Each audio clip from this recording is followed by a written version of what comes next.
അപ്പോൾ മനുഷ്യനും എല്ലാ ജീവികളെയും പോലുള്ള ഒരു ജീവി മാത്രമാണ് ഭഗവാന്റെ കണ്ണിൽ. അപ്പൊ അവർക്ക് വേണ്ടിയുള്ള ഒരു പിണ്ടമാണ്. നന്നായിട്ട് പ്രാർത്ഥിക്കണം. നമ്മൾ അറിഞ്ഞോ അറിയാതെയോ വധിക്കപ്പെട്ടു പോയ ഓരോ സഹജീവികൾക്കും ആത്മശാന്തി ലഭിക്കട്ടെ എന്ന് പ്രാർത്ഥിക്കാം. അനാഥപ്പെട്ട് അലഞ്ഞും പട്ടിണി കിടന്നും മരിച്ചുപോയ അവരുടെ കുഞ്ഞുങ്ങളുണ്ടാവും, അവർക്കും ആത്മശാന്തി ലഭിക്കട്ടെ എന്ന് പ്രാർത്ഥിക്കാം. അവരുടെ എന്തെങ്കിലും ശാപം നമുക്കോ നമ്മുടെ കുടുംബത്തിനോ ബാധിച്ചിട്ടുണ്ടെങ്കിൽ പൂർണ്ണമായിട്ടും അതെല്ലാം മാറട്ടെ എന്ന് പ്രാർത്ഥിക്കാം. നമ്മുടെ കുടുംബത്തിൽ വെള്ളത്തിൽപ്പെട്ടോ തീയിലോ എങ്ങനെയെങ്കിലും അനർത്ഥമായിട്ട് മരിച്ചവരുണ്ടെങ്കിൽ അവർക്ക് കൂടി വേണ്ടി ഒന്ന് പ്രാർത്ഥിക്കാം. ആത്മഹത്യ ചെയ്തു പോയവരുണ്ടെങ്കിൽ അവർക്ക് വേണ്ടി ഒന്ന് പ്രാർത്ഥിക്കാം.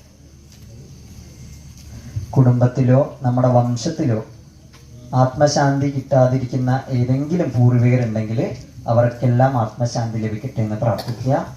അവർക്ക് കൂടി വേണ്ടി വയ്ക്കുന്ന ഒരു പിണ്ടമാണിത്.